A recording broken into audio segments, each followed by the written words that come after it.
Pues sin más os dejo con Lina Badimón, la doctora Badimón, que nos va a hablar sobre la identificación de pacientes con HF resiliente mediante biomarcadores de activación celular. Cuando quieras. Muchas gracias. Bueno, tengo que ir rápido porque mi tren se va a las 5:50 y por tanto vamos a ir. En otras sesiones previas de este simposium hemos hablado de las vesículas extracelulares. Estas vesículas realmente son micropartículas que están en la sangre que con los años han adquirido mucha importancia, a pesar de que al principio se consideraban que era debris, que era suciedad que se veía en algunos preparados. Simplemente como motivo interesante es el hecho de que estas son las publicaciones que existen desde que empezó a describirse como un polvo que existía en algunas preparaciones, no movió ningún interés y desde los 2010 o por ahí empezó a surgir un gran interés en estas extracellular vesicles porque son unas partículas que te informan de la situación de la célula que las libera. Estas son las partículas que pueden existir en el plasma, si nos centramos. Son los exosomas que vienen del contenido intracelular de las células, son las microvesículas que vienen de la superficie de esa célula, son evaginaciones de la membrana, y luego están los cuerpos apoptóticos que son ya mayores, que se encuentran en la circulación liberados por células que entran en apoptosis franca. Por tanto, tenemos toda esta variedad de vesículas que están en la circulación y son capaces de producir efectos que antes no teníamos ningún tipo de información sobre ellos. Yo quiero decir que nosotros, con el doctor Mata y la Fundación, ya desde el año 2014 empezamos a ver que en los pacientes FH las micropartículas eran diferentes que en los pacientes tratados con estatinas, en muchos casos, pero sin FH. En este momento, cuando empezamos a preparar este proyecto grande que estamos haciendo entre todos, la pregunta principal que teníamos era caracterizar el por qué había pacientes que eran resilientes. ¿Por qué motivo entre dos hermanos uno presenta enfermedad cardiovascular después de los 60 años y otro a los 40? Esto en la misma familia. Por tanto, hay alguna característica adicional que en este momento desconocemos que puede hacer que se manifieste la enfermedad tardíamente. Por tanto, estos son los dos artículos que dieron motivo a la hipótesis que se presentó en el proyecto MedPet que nos financió el Gobierno de España y las vías por las cuales estamos intentando responder a la pregunta de por qué hay esa diferencia, por qué hay resiliencia. Una de las vías son las vesículas extracelulares. Estas vesículas extracelulares lo que hacen es el crosstalk, que se dice, la conversación cruzada entre células distintas. Por ejemplo, ya se sabe que hay una conversación cruzada en la insuficiencia cardíaca entre el corazón y el riñón. El eje cardiorrenal a nivel clínico está investigado, pero ¿por qué motivo dos órganos tan distintos, tan divergentes en su posición anatómica, pueden tener una colocalización aparte de las proteínas circulantes en el plasma que ya los vinculan? Bueno, pues hay grupos que ya han demostrado que ese crosstalk se produce porque hay receptores en las células receptoras que internalizan las microvesículas liberadas por el otro órgano y son capaces de modular la función celular. Basándonos en todos, es que esto es un ejemplo, pero hay muchísimos otros, basándonos en este conocimiento, volvimos a nuestra pregunta. ¿Son estos mensajes en la circulación suficientemente potentes para identificar fenotipos clínicos? ¿Puede que las células que liberan estas microvesículas ser mensajeros para que nos manifiesten resiliencia en la HF? Les pido disculpas porque yo hago por default, como dicen los ordenadores, las diapos en inglés. Pero ahora estoy pensando que las podría haber hecho en castellano. Pero en realidad lo que nosotros decidimos pues fue, vamos a ver qué células en el compartimento vascular pueden estar liberando microvesículas. ¿Qué células pueden estar contribuyendo a esta conversación que pueden afectar realmente el fenotipo de una enfermedad? Nosotros seguimos las normas internacionales para estudiar microvesículas y tenemos marcadores genéricos como son la anexina 5 y la calceína para saber que estamos tratando con vesículas extracelulares. Estudiamos en muchas de ellas el factor tisular y luego estudiamos epitopos de las células madre o padre de estas vesículas que las han liberado en un momento de activación. ¿Y qué células hemos estudiado? Hemos estudiado las plaquetas, que liberan muchas vesículas extracelulares, el endotelio, el sistema inmune, leucocitos, linfocitos, monocitos, granulocitos, las liberadas de neuronas y las liberadas por eritrocitos. Esto en este trabajo que estoy presentando ahora de forma parcial. ¿Cuál es la estructura de la vesícula? Esto es importante saberlo para que explique esa conversación cruzada. Estas vesículas extracelulares, aparte del antígeno de superficie que las va a caracterizar como de dónde vienen, pues tienen moléculas de adhesión que les van a permitir reconocer a la otra célula del destino, llevan un cargo de ácidos nucleicos, de proteínas, de lípidos, tienen unas estructuras tipo receptor que nos permiten caracterizarlas y luego tienen RAF lipídicos. Esto sería la estructura general de una vesícula extracelular. Como podemos asumir, la intercalación de fármacos dentro de esta estructura está haciendo que se mueva el área para buscar fármacos que vayan dirigidos a ciertas células, cargándolos con distintas proteínas que sean terapéuticas. Y este es el estudio. El estudio son con pacientes de la corte Safe Heart, mayores de 65 años, y para las mujeres de 55 años y 45 para hombres, el grupo joven, digamos. Nosotros en este momento solo voy a presentarles los datos de este grupo. Comparación de los mayores de 65 años sin enfermedad cardiovascular y con enfermedad cardiovascular, y tenemos mujeres y hombres 30 y 30, 30 y 30 en cada caso. Un diseño más o menos que fuera paralelo, y estos dos grupos estuvieron macheados por sexo, riesgo cardiovascular por los factores de riesgo y años de tratamiento con estatinas. Y estos son los resultados. El nivel de vesículas extracelulares circulantes fue menor en los resilientes, de forma significativa. Esto es el grupo de resilientes versus el grupo con eventos cardiovasculares. El resultado fue similar para endotelio, o sea, la lesión endotelial era mayor en los que tenían eventos que en los resilientes. Y cuando hablamos de lesiones, porque el endotelio había liberado vesículas extracelulares que contienen selectina E. Lo mismo para las extracellular vesicles derivadas de leucocitos. Lo mismo para las derivadas de linfocitos. Una de las áreas que creo yo que tenemos que seguir investigando es la inflamación en los pacientes con FH. Es un aspecto que no está todavía bien analizado, y nosotros publicamos en el año 2008 con los pacientes FH que tenían una carga inflamatoria importante. Aquello se paró porque tuvimos otros intereses y otras posibilidades de hacer la investigación pertinente, pero esto se imbricaría muy bien con la LPA, si la LPA es inflamatoria, características que en aquel momento no pudimos tomar en consideración. Pero las células inflamatorias, todas ellas, están más activadas en los mayores que tienen eventos cardiovasculares versus los resilientes. Estos son lo mismo para granulocitos, para leucocitos.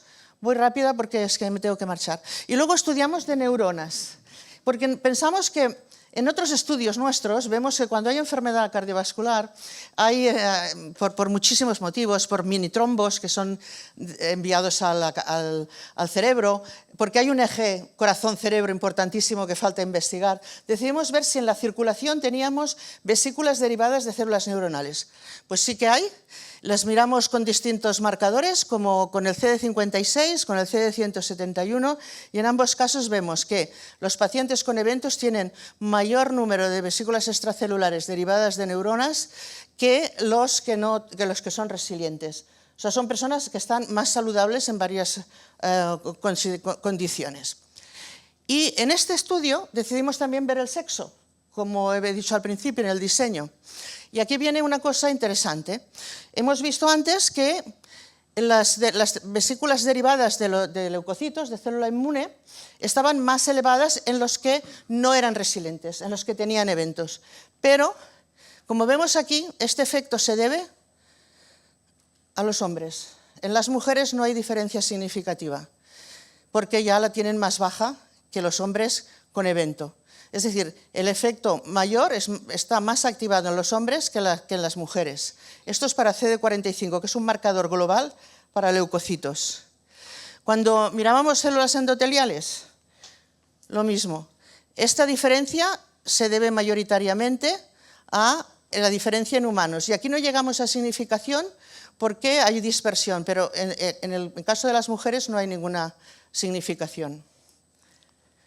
Para los granulocitos, el efecto, de nuevo, se asocia a un mayor efecto en los hombres y una reducción en los que no han tenido evento de forma importante en el hombre. En la mujer tampoco pescamos grandes diferencias. Y en las neuronales, pues lo mismo. En las mujeres está igual, no es significativo. Tenemos solo 60, o sea, esto es importante. Y en los hombres hay una diferencia clara entre los que tienen eventos y los que no tienen eventos. Bueno, de alguna forma, estos son resultados preliminares y en este estudio con 120 pacientes, que en este caso son 60 y 60, 60 resilientes, 60 no resilientes, vemos que encontramos vesículas extracelulares derivadas de plaquetas, célula endotelial, célula inflamatoria, células neuronales, que están más elevadas en los que tienen eventos cardiovasculares. Claro, los que no sufren un evento cardiovascular a esa edad de entrada, que de nuestro punto de corte, pues tienen menos partículas. ¿Qué significaría? Pues que las células no están tan activadas en los que no tienen eventos como en los que sí tienen eventos.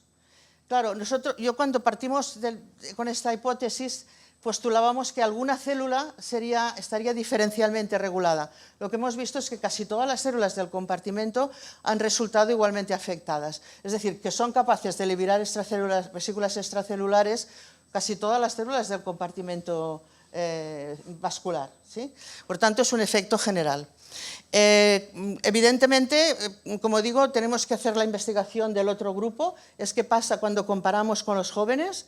Estos datos están hechos, falta realmente hacer cálculos y ver si de alguna manera continuamos este trabajo investigando estos procesos inflamatorios en donde estas células inmunes están más activadas en estos pacientes que presentan eventos y no tienen resiliencia. Pues nada, muchas gracias por vuestra atención.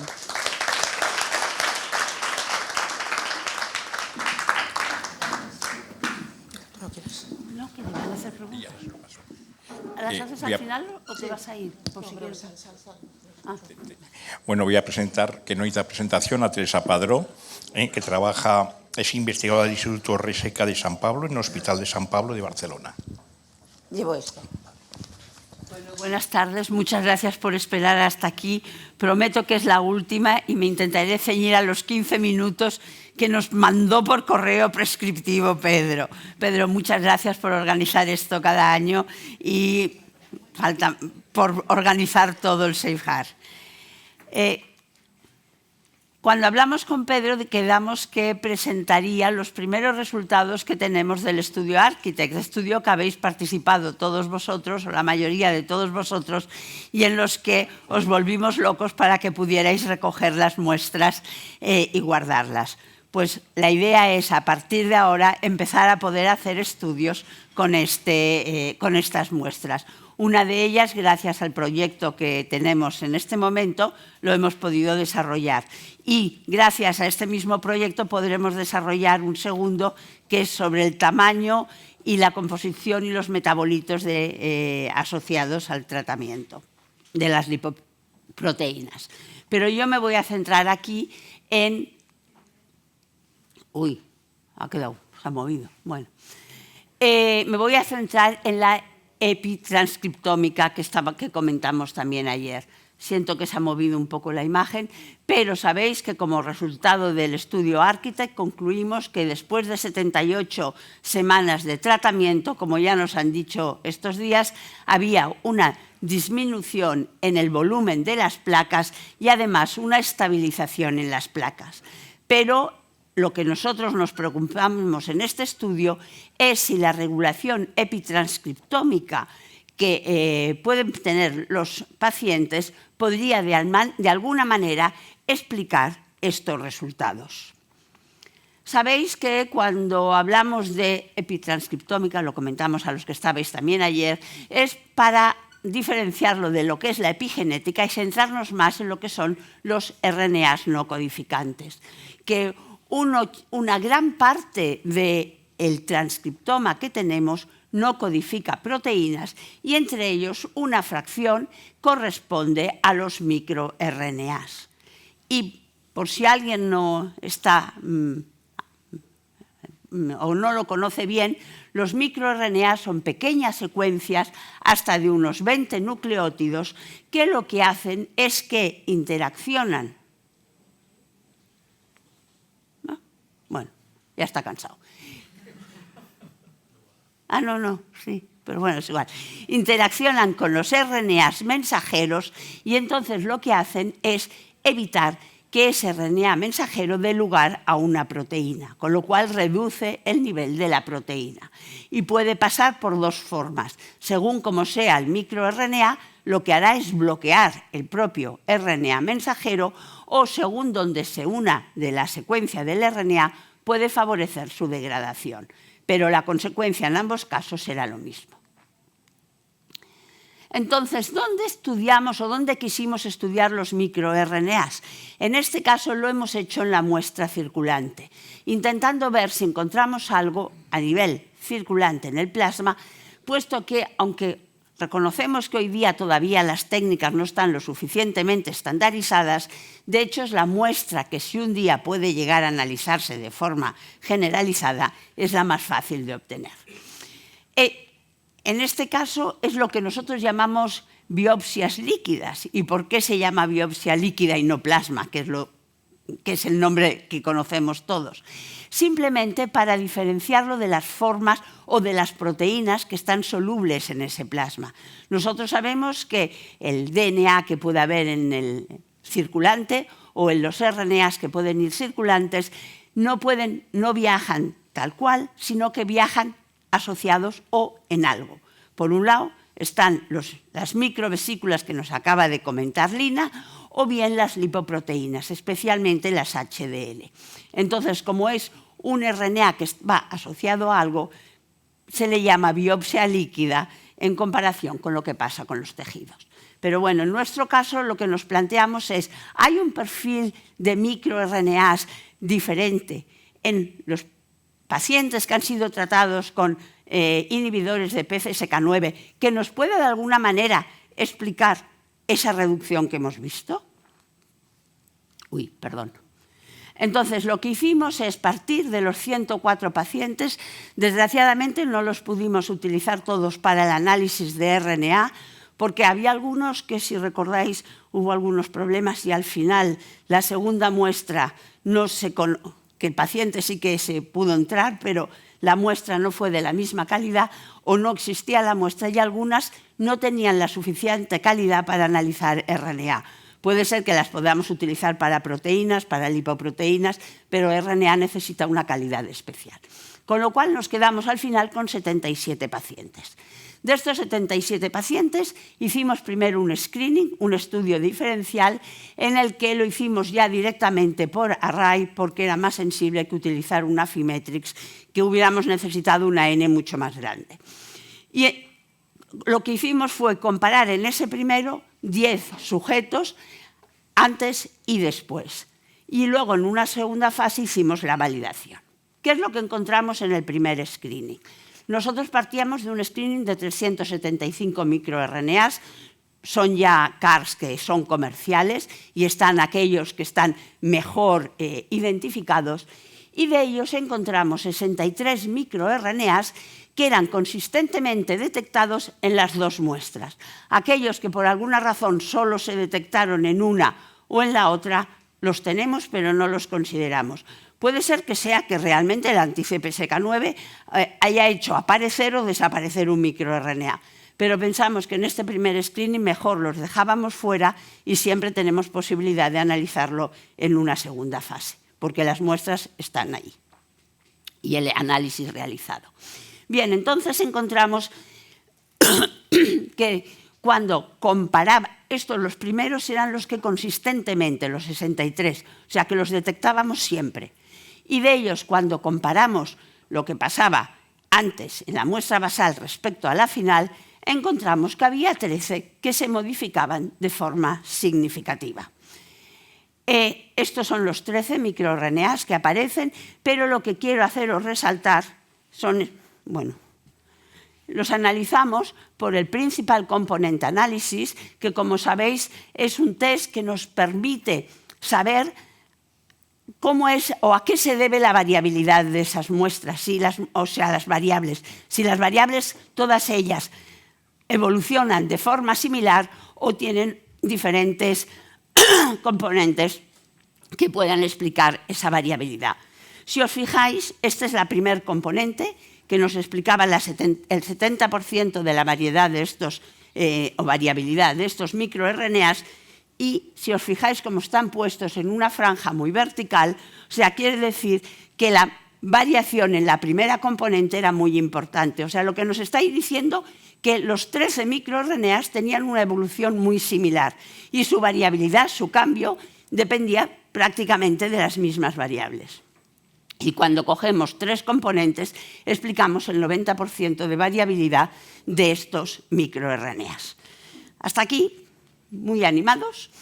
Y entonces lo que hicimos es, en regresiones, por correlaciones, ya que habíamos visto que la primera componente del Principal Component Analysis nos explicaba mucho, si se correlacionaban entre ellos. Y como podéis ver, como podéis ver, hay 2 clústeres, uno aquí y uno aquí, en los cuales la correlación entre ellos era muy importante. Entonces definimos los microRNAs del primer clúster y del segundo clúster. Lo que hicimos es comparar si si había variaciones en el nivel de expresión de estos microRNAs entre hombres y mujeres. Y parece que el primer clúster no hay ninguna diferencia, sí que en el pequeñito de aquí parece que está menos expresado en mujeres que en hombres. Bueno, quisimos ver si esos microRNAs que están circulando en el plasma, dicho de forma sencilla, si tenía sentido que estuvieran ahí. Y nos encontramos que todos ellos, excepto este de aquí abajo, que no está producido por las células, no está producido, sí, por las células blancas. Está descrito en el plasma, ya, están producidos por células blancas en su mayoría, con lo cual es normal que estén liberados en el plasma. Se encuentra en las arterias coronarias, es el CA, se encuentra en las células endoteliales coronarias, quiero decir que hay publicaciones que lo describen, y también se producen a nivel hepático. O sea, todo esto nos hace pensar que, bueno, que son microRNAs que tiene sentido encontrarlos en el plasma y que tiene sentido que puedan estar modificados por efecto de los inhibidores del PCSK9. Hicimos entonces un estudio in silico para ver qué funciones podían estar asociadas a estos microRNAs y lo dividimos por los 2 clústeres. Tenemos en rojo el clúster 1 y en verde el clúster 2. Y si veis, son todo ello funciones asociadas a aterosclerosis y que hay algunas que sí que dependen especialmente de un clúster o del otro y algunas de ellas están combinadas. Aquí vino nuestra primera sorpresa. Cuando nosotros analizamos e hicimos ya toda la población, los 70%, o sea, los 77% de la población, voy a hacerlo retrospectivo, hicimos el primer análisis, nos encontramos esto. Aquí lo que estamos demostrando es las diferencias, esto indica diferencias. Diferencia entre valor final y valor basal. Y nos encontramos que cuando mirábamos la diferencia, el valor medio del valor final y el basal, estábamos prácticamente que no había cambio. Y dijimos, no puede ser. O sea, no. Y entonces dijimos, vamos a ver paciente por paciente qué es lo que está ocurriendo. Y esto es lo que nos hemos encontrado. O sea, tenemos un perfil en el cual tenemos un grupo de población que, no uno, todos los microRNAs les suben. Y tenemos un grupo de población que todos los microRNAs les bajan, en respuesta al anti-PSK9. Seguimos estudiando y dijimos, bueno, os tengo que decir que hay una parte que estamos haciendo ahora, que es intentar asociar esta respuesta a las características clínicas del paciente. O sea, a ver si encontramos alguna variable de todas las que se recogieron en el Architect que pueda explicarnos este comportamiento diferencial. Esto no lo puedo poner ahora, o sea, lo estamos haciendo todavía. Pero lo que sí quisimos, porque era lo que inicialmente con Pedro le dimos más importancia, es qué estaba pasando con los cambios que habíamos observado a nivel de pared vascular. Las tablas que vienen aquí, lo que nos están haciendo es, hemos hecho el cálculo de cómo se comporta el clúster en conjunto. O sea, no cada microRNA, sino que tenemos esos dos clústeres que están muy bien diferenciados, clúster 1 y clúster 2. ¿Y qué vemos? Hemos separado el grupo que les baja, hemos cogido que hay una bajada en el 80% de la población. O sea, por ejemplo, si hay uno que hay dos que se le disparan al revés, lo hemos cogido como bajada. Y por el otro lado hemos aceptado el 80% también de la población. Y nos encontramos que, si bien no llegan a ser significativos, tenemos que aquellos que tienen una subida, o sea, los que están en rojo, tienen una mucho mayor estabilización de la placa. O sea, si os fijáis, en los que la placa fibrosa sube de un 8,78 de un 4,99 a un 8,78. O sea, las placas son mucho más estables. Y hay una mayor tendencia a que las placas sean más pequeñas. O sea, ya era la primera idea de que aquellos que tienen más expresión, ese perfil rojo, tienen una mejor respuesta al inhibidor de PCSK9 desde el punto de vista de estabilidad de las placas. Entonces lo que hicimos es, vale, esto es mirando el clúster entero, pero vayamos a analizar microRNA por microRNA. Nos encontramos, lo he puesto aquí en plan resumen, nos encontramos dos microRNAs que tenían un perfil muy claro, que eran estos dos. Si os fijáis, el 0 sería el nivel en el que no hay modificación en el tamaño. Esta es la placa fibrosa, o sea que no hay una mejora de la placa fibrosa. Tanto en los sujetos que bajaba el microRNA como en los que subía, en los dos casos hay una cierta mejora. Sabíamos que los inhibidores de PCSK9 nos mejoran la placa fibrosa, pero la subida es mayor en aquellos que tienen una subida en el microRNA, tanto para el 342 como para el 193. Entonces dijimos, bueno, cojámoslos juntos para ver si cuando se trabajan juntos tienen más efecto. Y está clarísimo que aquellos que tienen una subida tuvieron una mejor respuesta a los inhibidores de PCSK9. Dijimos, bueno, vamos a ver las diferentes variables de la placa. Resulta que la placa fibrolipídica, que es la más vulnerable, baja más en los que tenían los microRNA subidos. Y pasa lo mismo con la placa necrótica. Tiene una mejor respuesta en las que tenían los microRNA subidos. Pero es que pasa lo mismo con el volumen total de la placa. O sea, nos está diciendo que tenemos dos poblaciones y que tenemos una población definida por la subida de un perfil de microRNAs que nos está dando una mucho mejor respuesta desde el punto de vista de la placa al tratamiento con el PCSK9. Bueno, esto es lo que os he contado. Y ya para acabar dijimos, bueno, pues si tiene estas diferencias, vayamos a ver estos microRNAs, ya nos basamos en los dos, qué funciones pueden tener. Tienen algo que ver con el proceso arteriosclerótico. Entonces, a través de estudios in silico, nos hemos encontrado hecho de una manera... No, está hecho con los 13. Nos encontramos de una manera general que parece que las dos vías más involucradas son la del FGF y la del PDGF, del Platelet Derived Growth Factor. Dos vías que sabemos que juegan un papel importante en el desarrollo de las lesiones ateroscleróticas. Hicimos además un estudio in silico en el que intentamos mirar las dianas moleculares de esos microRNAs. O sea, os he comentado que un microRNA funciona, que se acopla a un RNA mensajero y altera la expresión de esa proteína.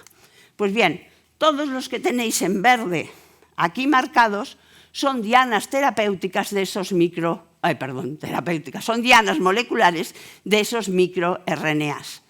Y para hacerlo sencillo, si venimos aquí, vemos que esas moléculas que son las dianas moleculares de los microRNAs participan en la vía de inflamación del NF-kappa-beta, están regulando citoquinas, participan en la proliferación de las células, en la función de los growth factors y en los procesos de angiogénesis, que son todo ello procesos que sabemos que juegan un papel importante en el desarrollo de la lesión y que de alguna manera nos pueden estar explicando por qué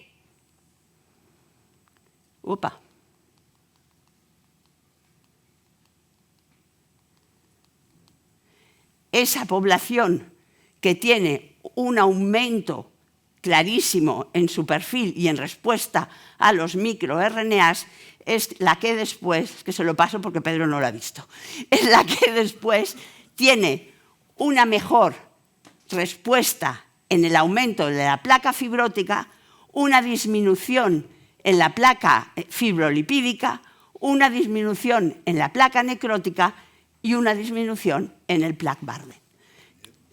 Sí, el punto es, el único que nos queda, que es lo que he comentado, es tratar de identificar, si podemos, qué hay de diferente entre las dos poblaciones.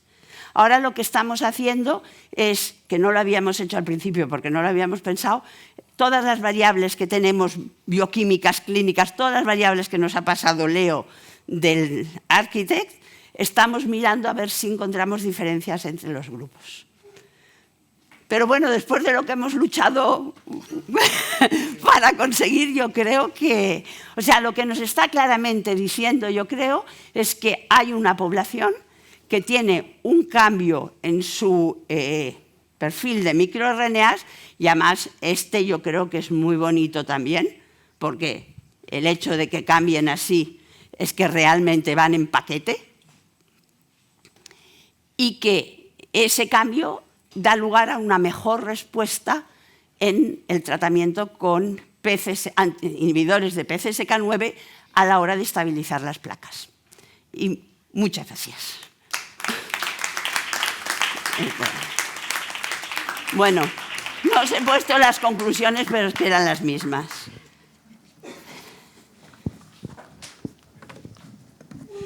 Bueno, para abreviar, haremos alguna pregunta, aunque estamos fuera de tiempo, antes de que nos cierre Pedro. ¿Tenéis alguna pregunta en concreto?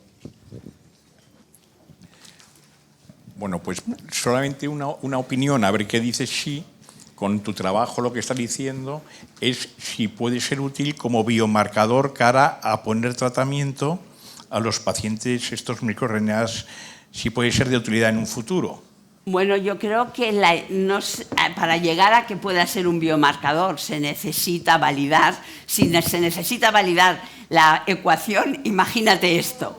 Pero lo que sí que es verdad es que yo creo que estos resultados nos están demostrando claramente que puede haber un perfil que indica que hay gente que es mejor respondedora que otra y hay gente en la que el tratamiento le puede ser mucho más beneficioso. Una cosa que tampoco hemos mirado y que se me ha ocurrido hoy mientras hablábamos son aquellos que tienen peores placas. Como tenemos las características de las placas, a lo mejor es el que de inicio tiene una peor placa el que tiene mejor respuesta. Inclusive hay, claro, lo que pasa es que no hay muestra de todo, pero un 10%, la mayoría habían respondido. Sí. Pero había un 10%. Sí, pero ¿sabes lo que nos ha pasado? Desgraciadamente, porque no podemos hacer análisis. Esos que han fallado han sido la mayoría los no respondedores. Esos que no tenemos la muestra buena. O sea, creo que son 3 no respondedores. Claro, con 3 no podemos hacer estadística ni nada. Esa ha sido la mala pata, porque yo fue lo primero que pensé. Digo, uy, miremos, pero imposible. Pero yo creo que, bueno, tenemos que hacer... De hecho, estamos ya escribiendo el artículo, que te dije que os lo pasaría ya directamente, pero os lo vamos a pasar igual para que lo vayáis leyendo, pero yo creo que tenemos que hacer algún análisis para tratar de identificar las 2 poblaciones. Es estadístico, es solo hacerlo y meterlo. Inclusive con esos marcadores, lo que podemos analizar más adelante, qué ha pasado con esas 104 personas o con las que tú hayas tenido. Porque la mayoría ha regresado la placa, les vamos a seguir unos cuantos años y clínicamente a ver lo que ha pasado. Perfecto. Pero no vamos a esperar eso para escribir el artículo, ¿no? Pregunta, Sonia. ¿Vas a preguntar? Pues otra cosa. Como solamente has determinado en un fármaco el biomarcador, creo que sería interesante ver si estas alteraciones con otro fármaco también tienen alteración de los microRNA. Hombre, sí, esto tendría la ventaja que nos explicaría si realmente es un proceso mecanístico dependiendo del alirocumab, que es el que nosotros hemos analizado, y justamente de este inhibidor del PCSK9, o si hubiera un fármaco que fuera diferente, que tuviera como diana la PCSK9, pero por otro mecanismo, nos estaría dando una información muy valiosa. Yo creo realmente, si se pudiera llegar a hacer este estudio, pues sería muy bueno. Bueno, haría yo una última. Habéis utilizado un set, decías al principio, de 375. Sí, son los de Tachman. Claro, ¿y por qué lo habéis elegido? ¿Hay más sets para hacer este tipo de estudio? Bueno, la verdad es que hay varias formas para hacer los perfiles. Una son los untargeted, que vas a analizarlo todo, que tienes los de Affymetrix, que son unas microplacas, como si dijéramos, y luego tienes el Next Generation Sequencing. Pero la verdad te encuentras que consigues un barrido muy grande de microRNAs que luego la mayoría de ellos los detectan en cantidades tan mínimas que ni por PCR los puedes detectar. Y entonces, la verdad es que en el primero que hicimos, ¿te acuerdas que hicimos un Affymetrix?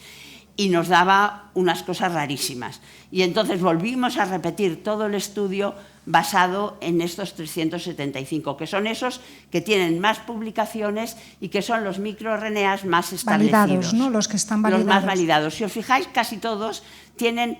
Los nombres son o de 2 números o de 3. Esos son los que realmente son microRNAs que son estables y validados. Luego vienen los de 4 números, que son los que han ido encontrando después, que muchos de ellos después han visto que no son ni RNAs, que son secuencias de RNA que es muy parecidos en función, pero que nunca se validan, y esos son los últimos que han ido apareciendo. Entonces, nos basamos creíamos que era mejor hacer un análisis de 374, pero que realmente fuera consistente. Con la experiencia que habíamos tenido antes, que con el Affymetrix general sí que encontramos cosas y diferenciales tenemos, pero salían cosas muy raras. Iba a encontrar RNAs que no eran ni validables, entonces dices... Muy bien, pues esperamos resultados próximamente, ¿verdad? Seguimos.